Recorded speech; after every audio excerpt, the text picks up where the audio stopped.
Good afternoon, ladies and gentlemen, and welcome to the Helios Underwriting plc interim results investor presentation.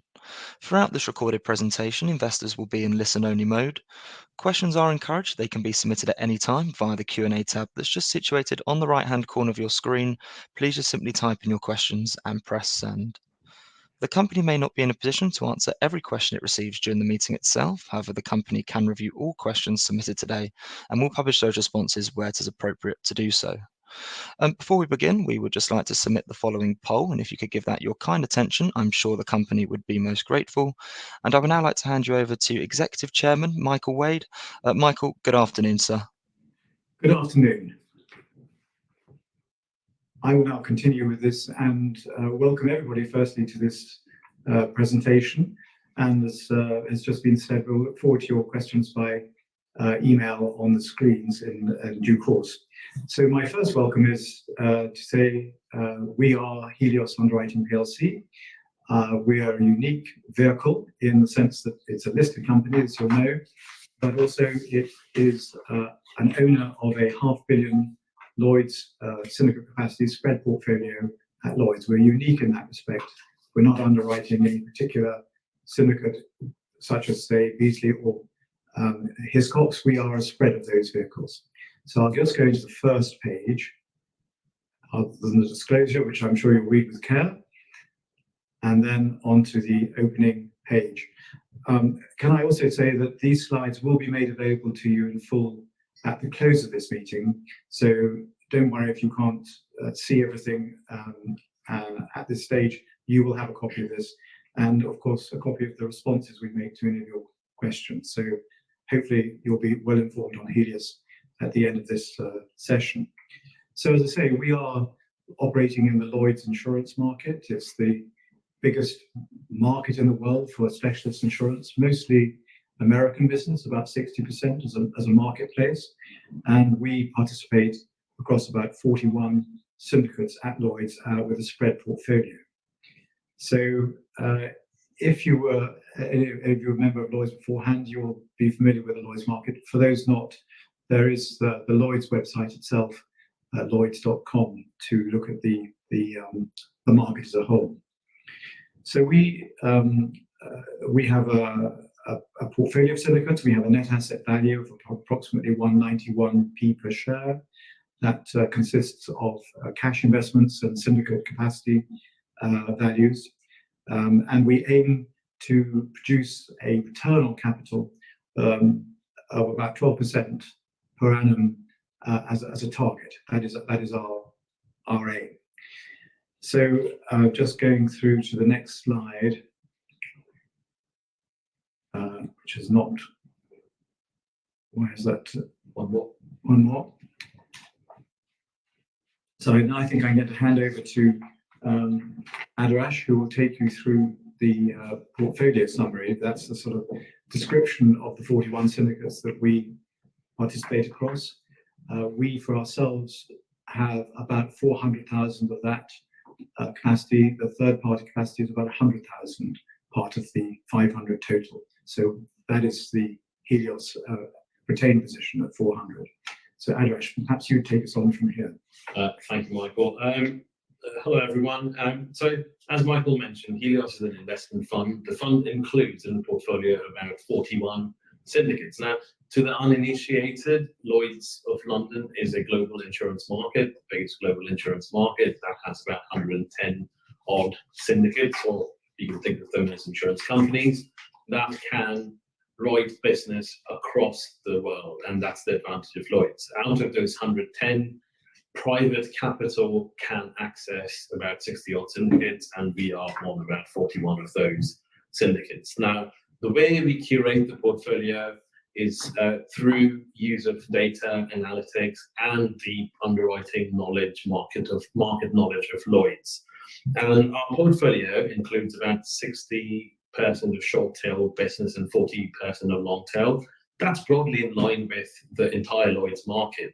And so we kind of, in a way, mirror the market. We're not out of the pack, but also ensure that we pick a wide selection of syndicates that are quite diverse. And similar to kind of the Lloyd's market, our portfolio includes about 80% of insurance and 20% of reinsurance business.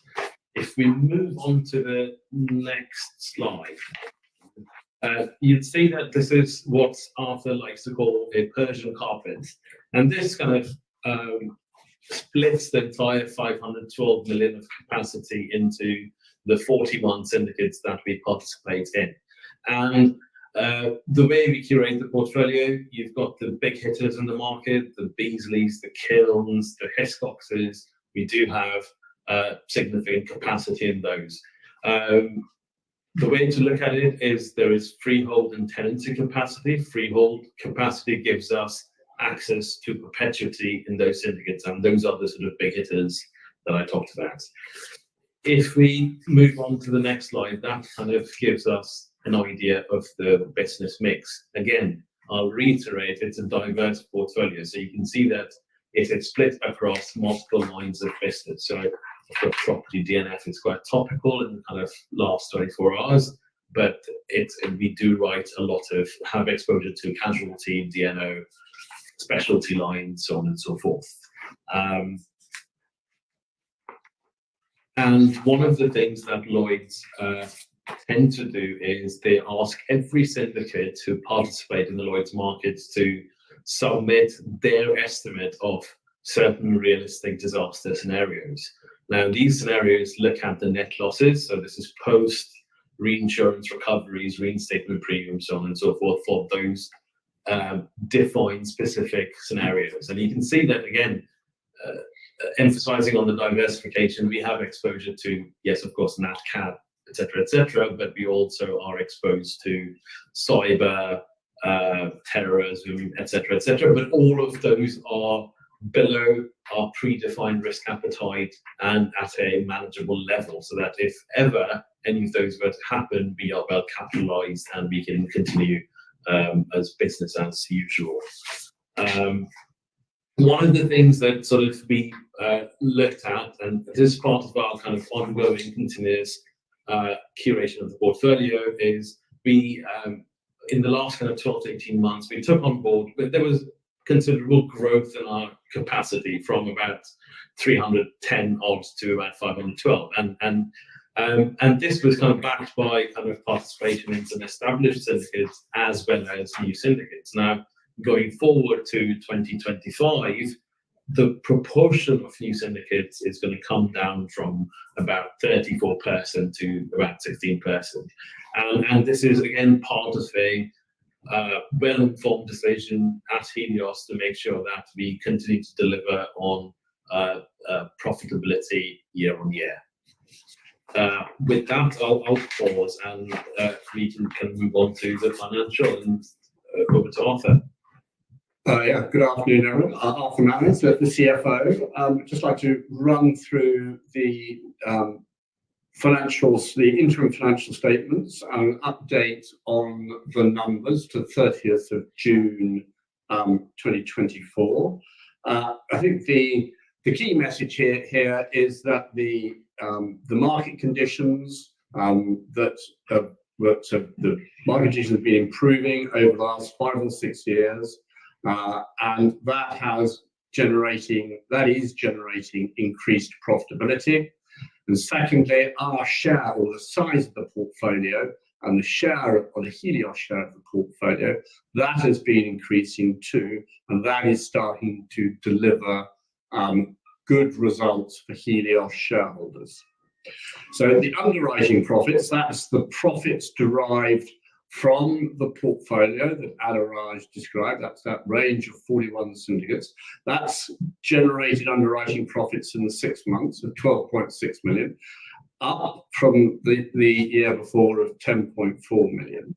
And that is sort of the core driver of the business. So all of those 40 syndicates add up, and so they make their decisions on what profits they are generating, and we take our share of those syndicate profits, as any investment company would do. We also generate other income from fees from reinsurers, and from investment income on group funds, and I'll cover that in a bit more. And our costs relate to stop loss costs, that's downside protection costs, some portfolio financing, which is an element of gearing within the business, and the operating costs as well. But again, a bit more information on that shortly. So the operating profit before remained at 6 million. That was a slight drag. We'll come on to the growth in the portfolio and the impact of the way that profits are recognised in the insurance industry does delay the recognition of profits, and there is an element of drag in the profits. In terms of the key measure that we, for determining performance, is we treat that as the net asset value per share, and that has increased from December 23 of 189 to 191. So in June 23, the figure was 154. So the profitability is starting to materialize within the portfolio with the improved market conditions, and that has been shown in the growth in the net asset value per share. Next slide. Thank you. So looking a little bit more detail of the underwriting results to 30th of June, and where did that 12.6 million, the Helios share of the portfolio result, appear from? So we generate underwriting profits from 3 underwriting years, 22 and prior, 23 and 24. The nature of the insurance industry, that it takes at least 18 months, if not 36 months, for the profits to be recognized, fully recognized within the portfolio. In year one, in 2024, yes, we recognize a loss because expenses and reinsurance costs are recognized early, and the proportion of premium earned in the first 6 months by the syndicates is quite low. Not a surprise that there was a first half loss in 2024 of 7 million, slightly impacted by this new syndicate allocation, because they're there to get their business off the ground and take a little bit longer. Also, I talked about the drag of the growth of the portfolio from 310 million to 512. Therefore, we've got a greater weight of 2024 within the result, and that has added about £3 million additional loss in the first 6 months. So there's been a bit of a drag from our growth. We think that will evolve out over the next 2 years as we start to generate profits from this larger portfolio. In terms of 23, that's the major driver of profits for the period to June 2024. So in 2023, if you look at the table below, that 2023 earned profits in the first 12 months of 2.7, and in the first 6, or from period 12 months to 18 months, it's earned 6.6%. So the profits are starting to flow through on the 23 underwriting year. And same again on 2022, the profits have a large proportion of the profits being recognised. Further profits are being recognised on 2022 and prior due to the nature of recognition of profits.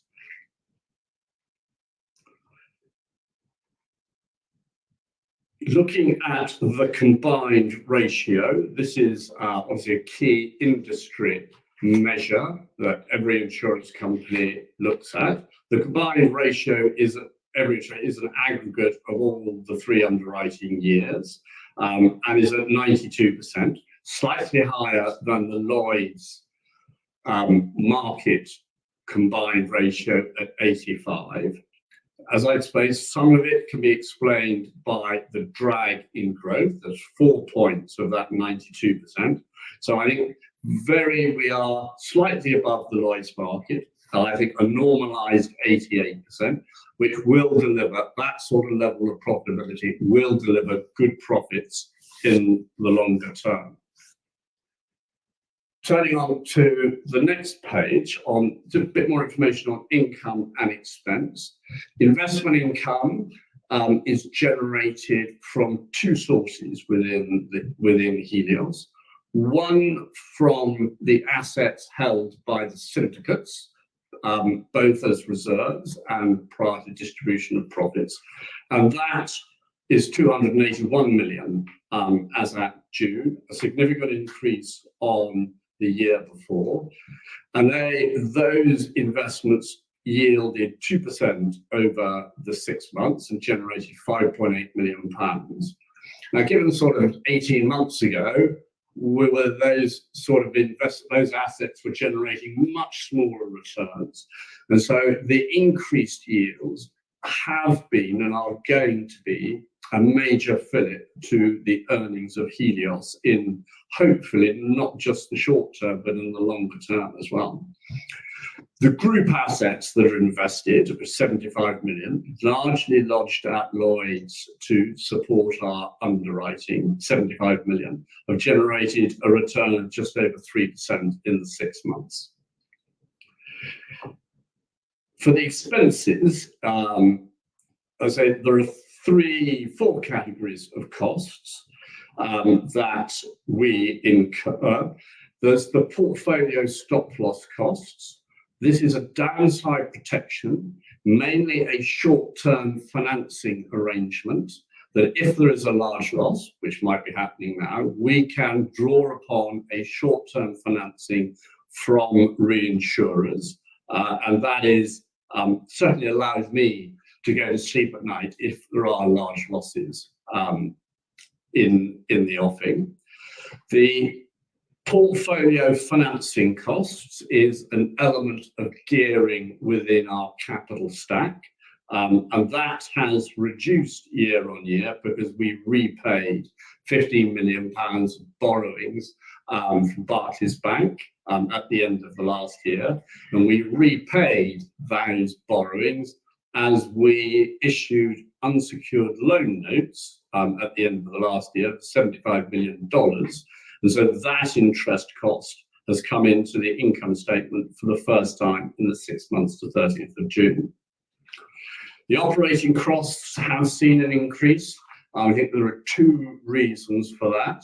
One, we had a project to establish a new syndicate within Helios, and that project was aborted in June of this year, and the associated costs and the reorganization costs relating to that aborted project has cost us about £1 million.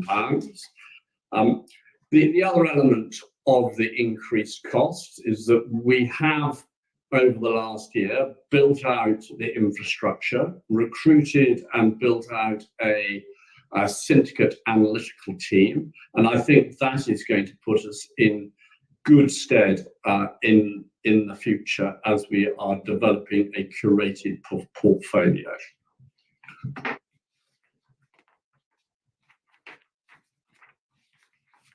Moving on to sort of the balance sheet, there are 2 elements here that I think we want to talk about. One is the intangible asset of 82 million.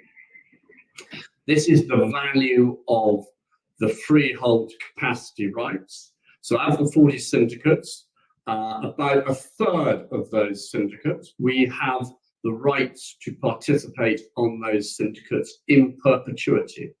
And those rights can be traded, bought and sold, each one once a year.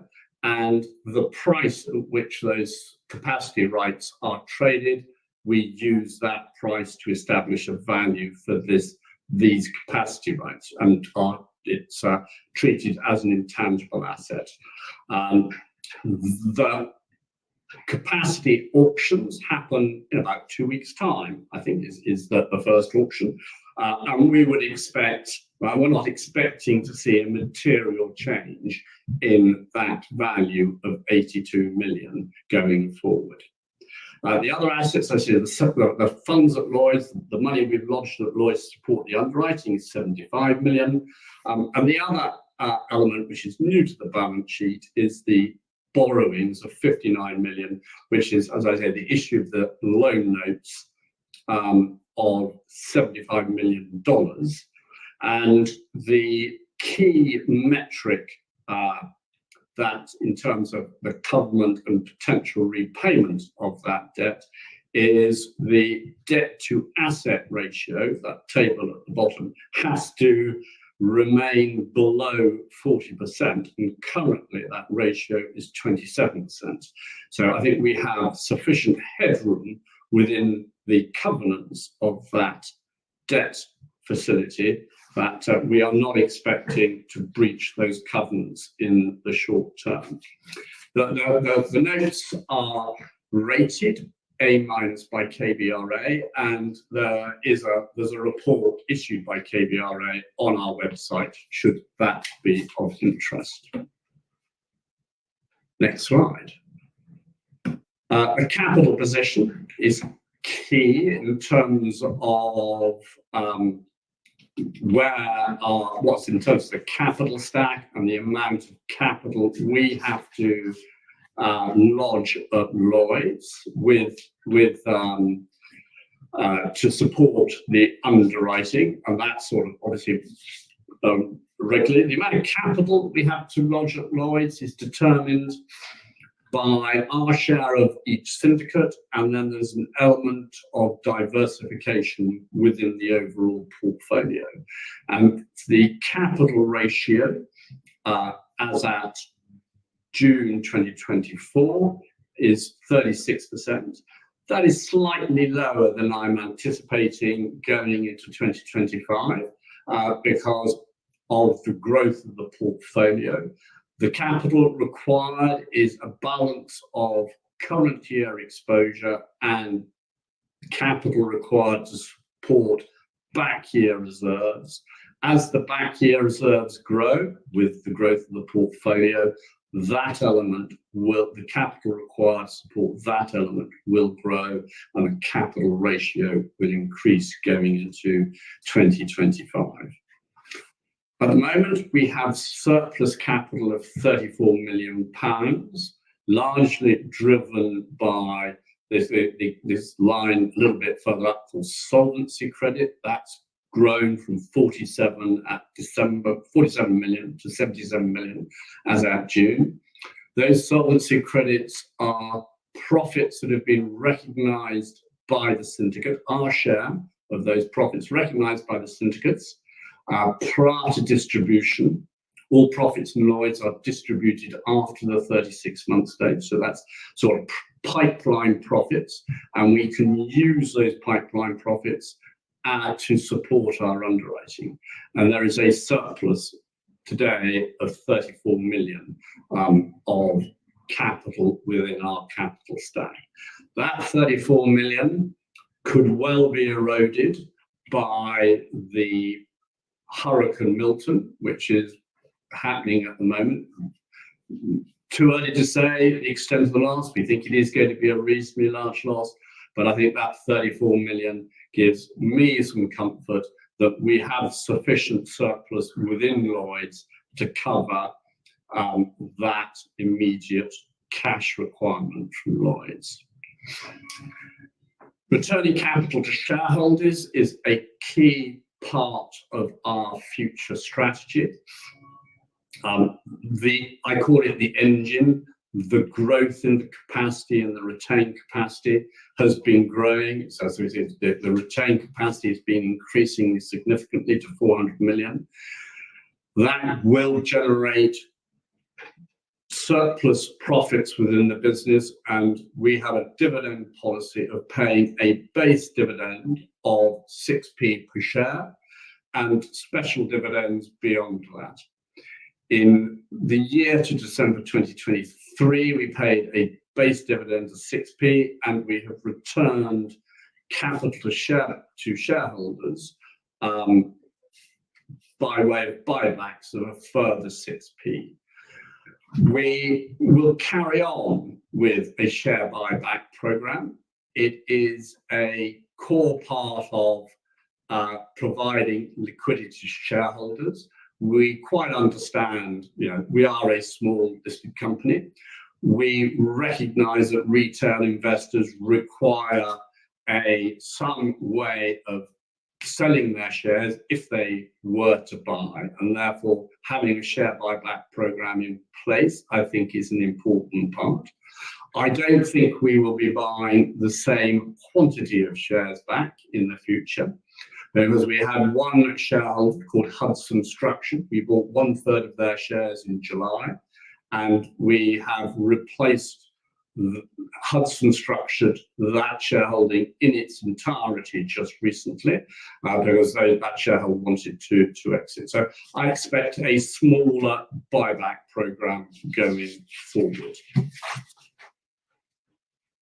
Michael, back to you.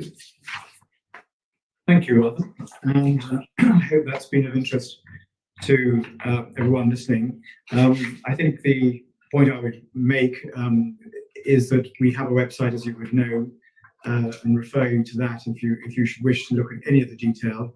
And as I said at the beginning, this pack will be available to you at the end of this meeting too. So quite a combination of information for you. I suppose, in summary, Helios, as part of your portfolio, it could be regarded as a non-correlated investment in the sense that our assets do not really relate to equity markets, and it is an exposure or participation at Lloyd's, which again is not correlated to equity markets. So if you're balancing your portfolio, my opinion would be, but it's not investment advice, why wouldn't you have a bit of Helios in your portfolio as a retail investor, if that's the market we're discussing today? So we offer a higher yield return in these uncorrelated markets. This participation at Lloyd's, which is a 300 and something year old market, a very mature market, highly specialist. It's not life insurance, it's not domestic insurance or motor or household. It's a truly international marketplace, and your opportunity to participate in it via a shareholding. So we've been asked some questions which I will have to come on to, but in a sense it's almost part of my closing remarks, in that what we do is participate each year across a range of syndicates, as we said. And so what we're doing right now is looking at the 2025 year of account. So we have an in-house team of experts who are assessing two things really. Firstly, there's the classes of business that we wish to be in for 2025. And secondly, therefore, which syndicates and therefore the managers of those classes do we wish to select or can participate with. So the job we're doing right now, of course, looking at the 2024 year of accounts and making sure we're content with it, but we've placed our participations for 2024. So it's not about changing them, it's about monitoring them, including, as Arthur alluded to, is the hurricane at the moment. But we are a spread portfolio of syndicates. We're not a concentrate. So we would expect to, broadly speaking, reflect market results. So we're looking at classes of business for 2025. We're looking at syndicates for 2025. And again, as has been said, we'll reduce our participation in new syndicates as a proportion of overall, because we felt that was a more appropriate thing to do as we look into 2025. And that was very much the sort of wish of our shareholders. One of the questions earlier was on the questions that have been asked, was what was the story behind the chief executive's departure? But that's really been covered by what Arthur had said, that we started to develop a syndicate for 2024 into the 25 year account. We consulted with shareholders. It was quite clear that that's not what they wanted. And so Martin, on hearing that, felt it was better for him to move on. And I think that was probably the right decision of his. And we're happy now just to move on. I've taken over the executive chair role for a temporary purpose to get us into a syndicate portfolio structure for 2025, and then we'll find the appropriate person to succeed Martin when the time is right, which I presume will be over the coming months. But as we look forward, we are very confident about market rates for 2025. Again, as we've said, we're watching most carefully the current Milton hurricane, not sure what impact that will have, but if anything, it will harden rates rather than decrease rates going into 2025. We don't know what the loss position is by any means at all at the moment. So in summary, we feel we're offering you a company where you can participate at Lloyd's via shareholding without any complexity.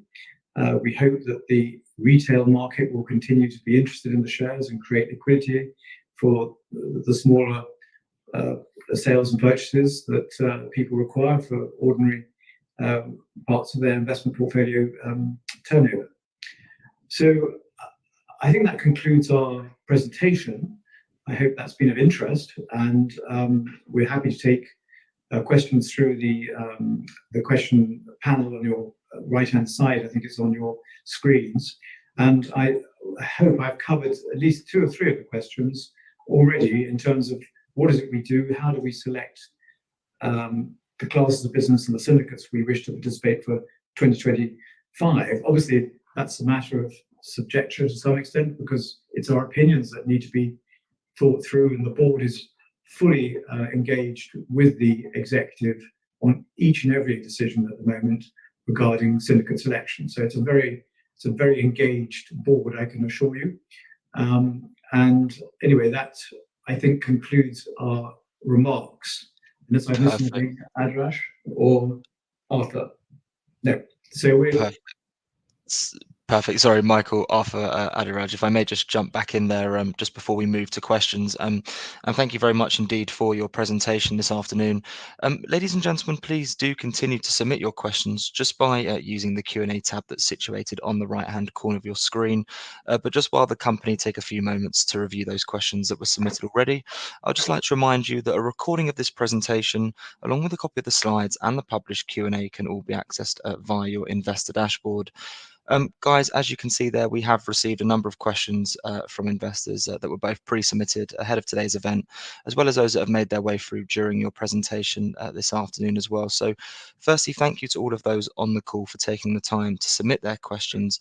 And guys, at this point, if I may just hand back to you just to read out those questions and give your responses where it's appropriate to do so. And if I pick up from you at the end, that would be great. Thank you. Well, many thanks. So, I was just going to go for the one on cyber because that's part of the overall point that we were making. That is, we each year look at the class of business that we wish to support, and then which syndicates within that class we wish to underwrite for us. The question is, how will you reduce the cyber exposure given the general growth of the class? And it refers to the Beasley syndicate, I think, as part of that. Well, that is what we are doing right at this moment. We have already elected to come off a number of areas in that class of business, and in one syndicate in particular. I'm not going to name names because it would be inappropriate, but that is, we are reducing our portfolio from about 10% of the participation, probably to nearer the market average of nearer 6% for 2025. You ask, will Helios bid for extra capacity in the forthcoming auctions? We don't comment ahead of auctions. Forgive us, that's the position. So it's a bit frustrating, but you don't want to start commenting on auction prices or intentions, indeed. Arthur, would you like to cover any of the other points up there? Well, I think the recent hard market, I think that's sort of a core part of the Helios proposition. There have been price rises in the commercial market for 7 years now.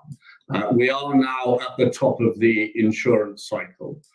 Rates are staying firm. There's rate adequacy in all classes that we support. Yes, there are small reductions in some classes. Cyber is one of them. But we expect to be able to benefit from these much improved market conditions. I've been saying for a while that for every £1 of premium that was received in 2017, and we made a break-even result in 2000, we're now receiving £1.50 and a bit more. So that extra 50p, very simply, should give us a better chance of making an underwriting profit and delivering value to shareholders. So the soft market, we are at the top of the market. The market insurance cycle is alive and kicking. What will happen next year after significant losses, no one's quite sure. But the cycle is very much alive. Yeah, and I think there was kind of question on hardening market and cycle management. And one of the things I'd like to point out is internally at Helios, what we do tend to look at is rate adequacy and rate changes for different lines of business, and whether it's casualty in Australia or US casualty or other things. And I think the other aspect that we look at is selecting the right management team. So we do look at 10, 15 years of performance to see how disciplined those kind of underwriting in those classes have been, and that would allow us to select the right mix in a kind of soft market. So I think those are things that we look at as well. One of the questions has been about the level of operating costs expected into 2025. So perhaps, Arthur, you might comment on that. We are looking to reduce the run rate of operating costs going into 2025. Obviously, there's been some one-off costs in 2024. We're looking to sort of some of the infrastructure costs that were built up at the back end of last year, early this year. Some of that is being re-looked at, and so we're looking to reduce the current run rate going into 2025. We haven't quite come down to a full landing of what that's going to be, but that is very much the direction of travel. We will be looking at the level of portfolio financing costs and potentially the stop loss costs as well. But that all sort of depends on what the capital stack is expected to look like for June 2025. So that's all work in progress. One of the questions that's come up is how do we manage the insurance cycle in terms of scale of business? And in essence, the question behind it is, do we reduce our scale if the market conditions are looking to be less attractive? I would start by saying I think 2025 still looks to be a very attractive year in terms of rates, and if anything, rates will harden after this hurricane.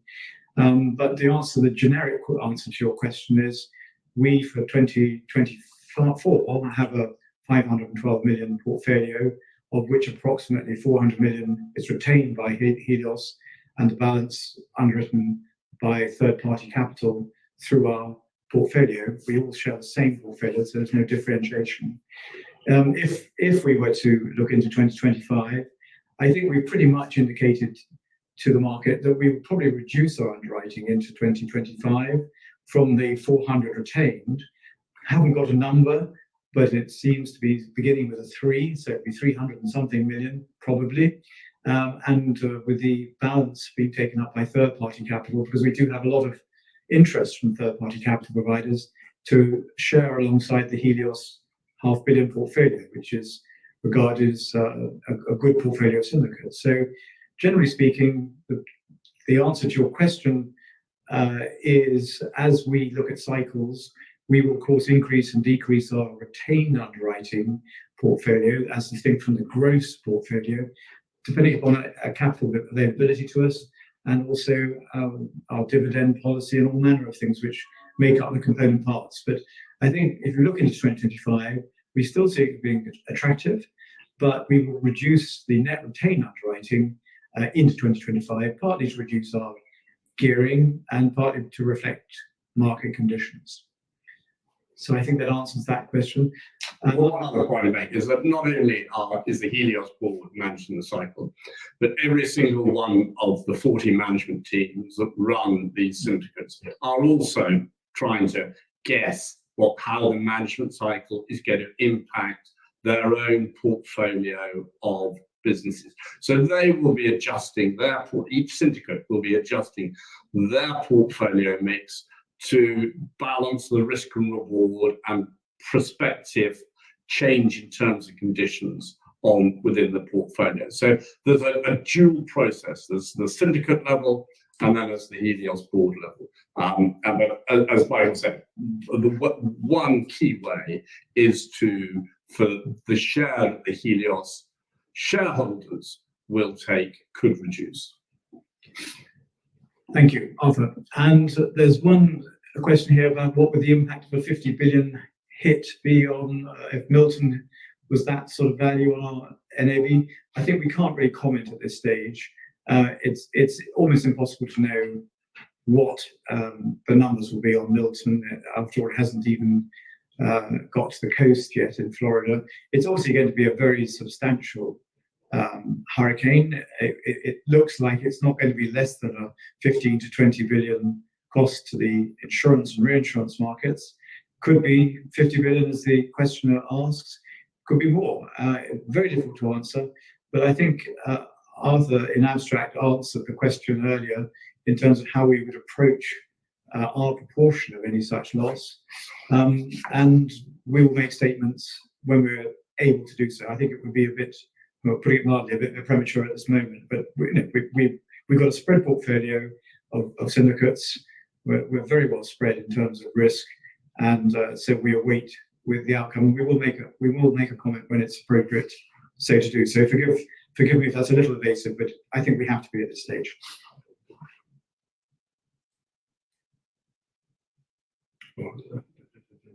I think we probably covered most of your questions, unless anybody's wanted. We did that. We did that. Okay. Yeah. So I think we've. So